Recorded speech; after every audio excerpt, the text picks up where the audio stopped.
Thank you all for this opportunity. I'm sure many of you don't speak Arabic and have no idea who I am, so allow me to introduce myself briefly. My name is Rawaa Ouge, as Ghadir mentioned, and I was a TV presenter, a news presenter at Al Jazeera Arabic channel. And a year ago, I launched my own TV program at Al Jazeera Arabic called Bikasrita, or translated into English as Women Voices. I call it my baby because the whole idea of the show was mine and I had to fight for it every step of the way. This is why I am here with you today to tell you what does it mean to produce a women's show in a very misogynistic environment. It all started when I proposed to a colleague of mine in charge of booking guests to host a lady researcher expert in a topic we were covering. And his answer was, I know a lot of women who are way more experts and eloquent than the men we host. But the thing is, when you call a woman to be part of a show, she is usually hesitant. She wants to be sure she is the right specialist on the topic. And then her priority is always her personal life. So if she has to pick up her son from school, she will probably say no. And then she needs more time to get ready. She needs to be better dressed up. She needs to do her hair and makeup. So that's why it's easier for me to call men, even if they're not really experts on the topic.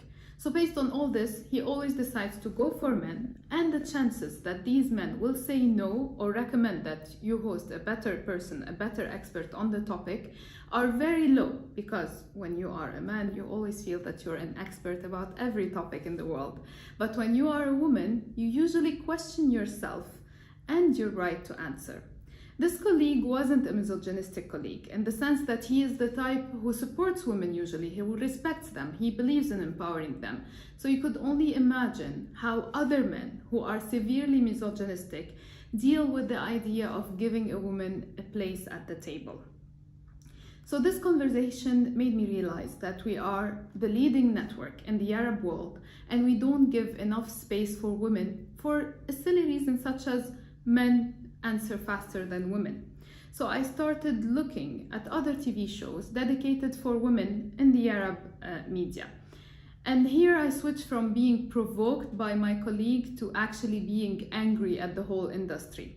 The way that women were portrayed or dealt with in these shows couldn't be more demeaning. One social show brought abused women to face abusers who practically justified beating women in front of traumatized survivors. And the lighter shows just limited the topics to fashion, home decoration, child education. This is when I realized we need to change the narrative.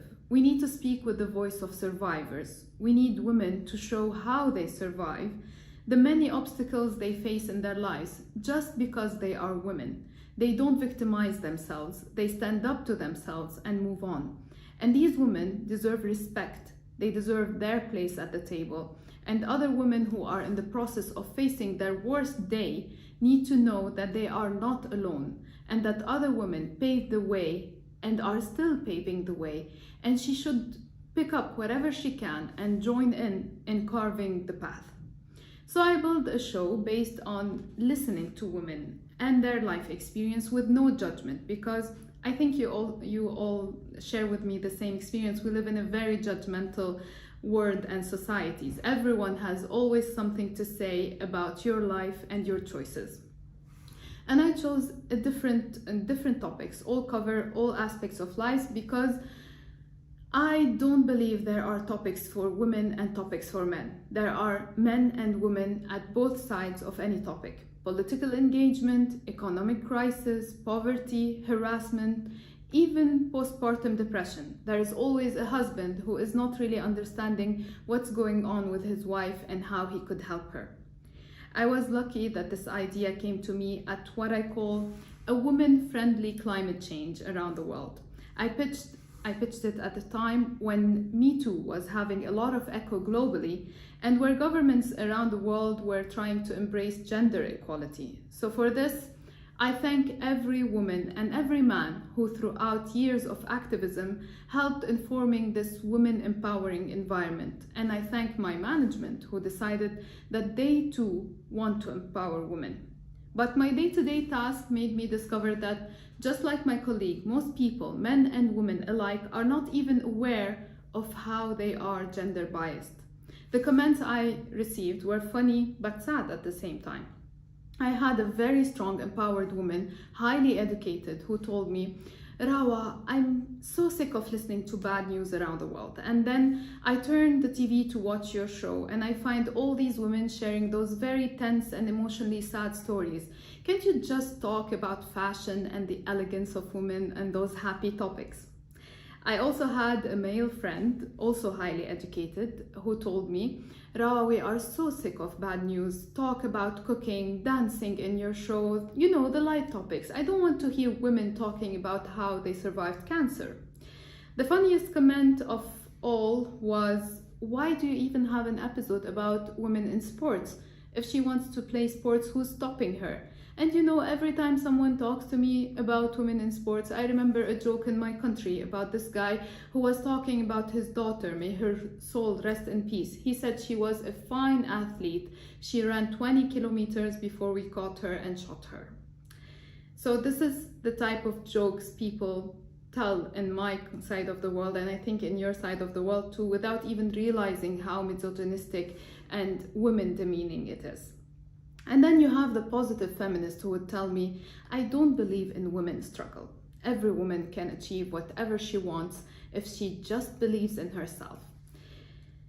And to these women, I can't help myself from shocking them by this dilemma. So there is this woman who lost most of her family in the war. She is in a refugee camp and she got raped 6 times so far in this refugee camp. She cannot even leave because in many countries around the world, camps for refugees are like a semi-prison. You do not have the right to move beyond its borders. So how do you exactly plan to look in her eyes and tell her that if she believes in her destiny, she will fulfill it and that she does not have any struggle? I do see myself as a very positive person, actually. I always try to find solutions for problems, and this trend of positive thinking is a problem in my opinion. It subjects women to self-shaming if she is not happy or if she suffered rape, abuse, harassment, bullying, anything of the sort. She is photoshopped like those pictures in Instagram.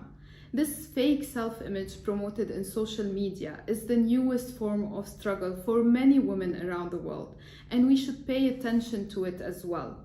Because now it's not only one person in your life who is telling you, you are not enough and you're not doing it right and you're not up to the standards. It's a whole trend where millions of people participate in. Peer pressure is way bigger than before.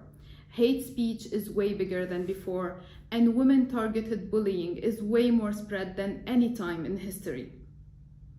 I won't say our fight is bigger. Women before us fought hard and they raised the barriers for us. They broke many ceilings for us. But our fight is different and not getting easier. It's on so many fronts. So we need first to start changing the narrative.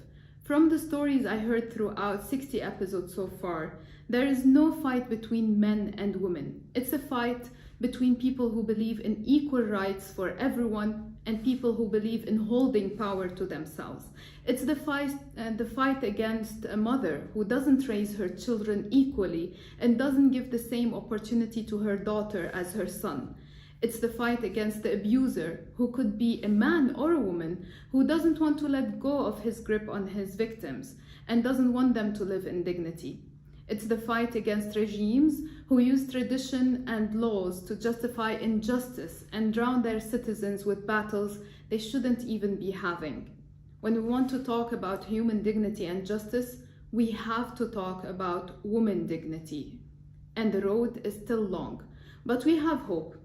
It's ignited by all these brave women speaking up and saying that it's not okay to be treated as a second-grade citizen. There is hope with every woman who finally reached the point where she feels the right to say, I deserve to be happy and I deserve respect and I will get it. Thank you.